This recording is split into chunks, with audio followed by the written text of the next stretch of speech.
everyone, this is Trinity with From We Can to We Can, and this is our at-home series. Today we have Maia Scott with us today at our at-home series. Maia, why don't you go ahead and tell us your name, your age, and your disability?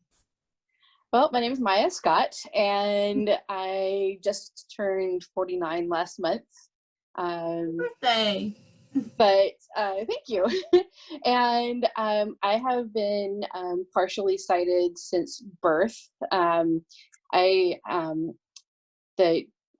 special name for it, the label is Optic Nerve Hypoplasia.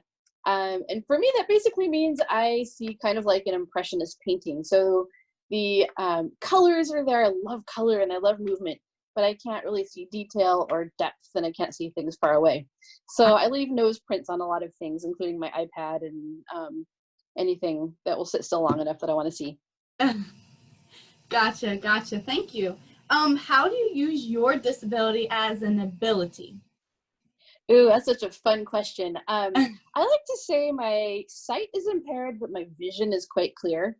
And in part, I attribute that asset to having partial sight, because I can see a little bit. My imagination has to fill in a lot of blanks.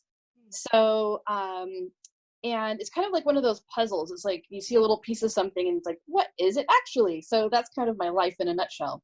Gotcha. And consequently, I have kind of a wild imagination. I love surrealism. I love fantasizing about possibilities of things and what they could be. And I think it allows me some kind of artistic liberty as well when it comes to my own creative process. Awesome. That's great, and great for everybody to know. So you're a teacher, correct? Yes. What made you want to be a teacher? Was it easy or difficult? Ooh, it's a long and difficult and fun journey that got me where I am. Just on a really basic level, I did my Master's of Fine Arts graduated in 2014 with that, and didn't expect to get anything career-wise out of it. Met a coworker on the bus who was like, City College is looking for a emergency hire to teach accessible theater and arts, so accessible visual and performing arts. Someone was going on maternity leave, and I got in and it stuck, and I'm still there. And the thing that led up to just wanting to teach movement and theater and art for people with disabilities was started really young. I loved dance all my life and put so much heart into it. It was such a big part of my identity. And then it got to a point where my body was not really the right type for the average expectation of a dancer's body. And right about that same time, I saw Zena Bethune dancing with a woman who was using a power chair. And she, I had learned, had been a professional dancer and actress, and experienced a debilitating injury, which prompted her to bring dance into the schools for people with disabilities. And I was like, I want to be like that. And so a number of experiences, through college that kept on landing me on my bum in different programs, including therapeutic recreation versus dance education and so forth, kept on pointing me in that direction. It's like, you're supposed to go that way already. So here we are. And I'm very happy that I'm here. That's awesome. I love also that your organization is called Can't into Can, because I often tell my students, tell them, take the T off of that can't, because everybody can dance. You can dance with one finger, with your eyes. So awesome. Yes. Yes, that's the whole purpose of the name. So many people think that this community can't, and we really have to push ourselves and show the world that we truly can. So I applaud you and thank you for being such an inspiration to the community, and thank you for pushing and doing everything that you do. It's really incredible. So explain the Braille book project you're involved in, and like why you're passionate about that and how that goes. Oh, I'm so excited. I actually was hoping you'd ask about that. So I have a prototype right here to show you guys. So American Printing House for the Blind creates a lot of products that serve the blind and visually impaired community, especially in schools. So I submitted a product proposal, and my not so inner recreation therapist got to come out and answer all these questions about how can this affect core curriculum and who could benefit and how could this be used and so forth. And my proposal was basically a tactile finger labyrinth collection.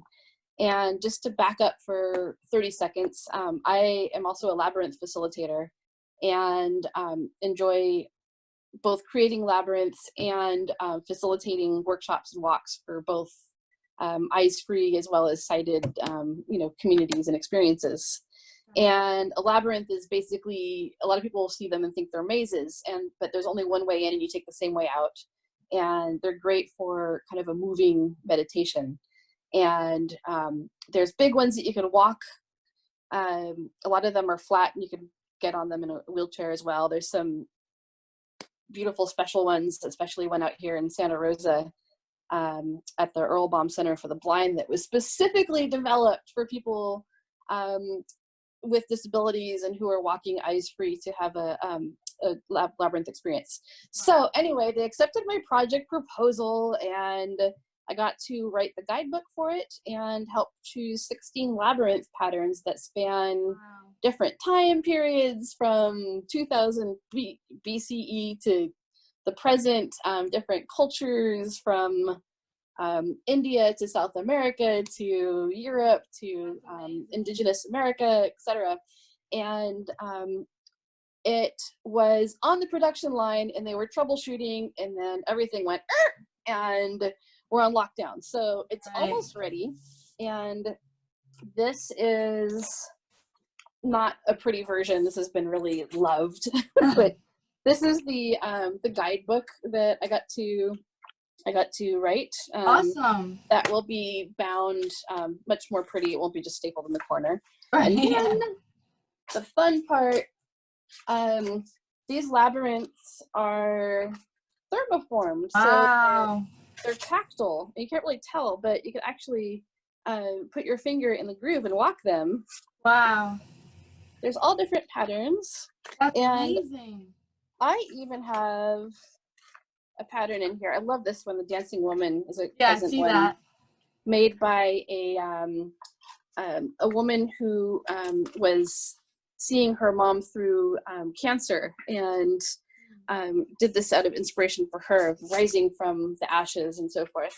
Wow. And this is my pattern. This is my spiral hand. Nice. Thank you. So there's going to be 16 different images, different complexities and whatnot. So it's a passionate thing for me, because labyrinth walking has kind of enhanced my life and offered me lots of metaphors that have taught me a lot of things about myself and how I fit in the world. And there were no materials out there that could reach the blind population. And all my friends, I'm a labyrinth geek, were like, okay, finally I got to ask this. What the heck is a labyrinth? So now we can all know.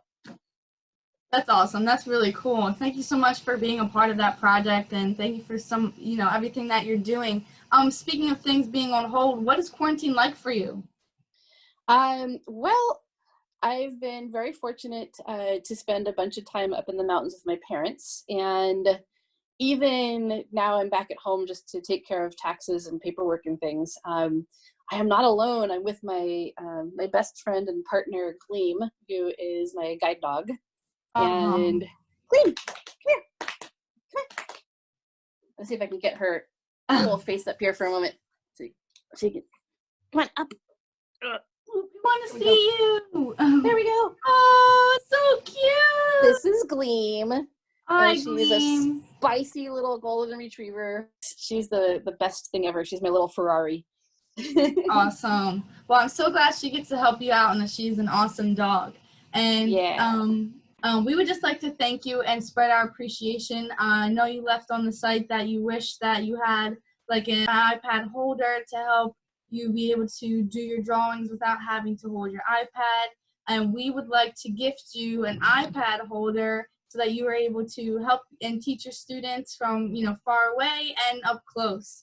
And we're going to show you, we will be sending this out to you, an iPad holder. Wow. 360, so you'll be able to bend it any way you want to, and you can be able to really do anything that you need to do. It's our thank you to you because we really appreciate who you are, and thank you for being such an inspiration. What an incredible gift. Thank you. I get to do iPad gymnastics now. Very excited. Yes. So thank you guys so much for tuning in and meeting Maia Scott. She is an awesome person and an awesome inspiration. Thank you for tuning in with From Weekend to Weekend at Home series. We will see you guys next week. Thank you so much.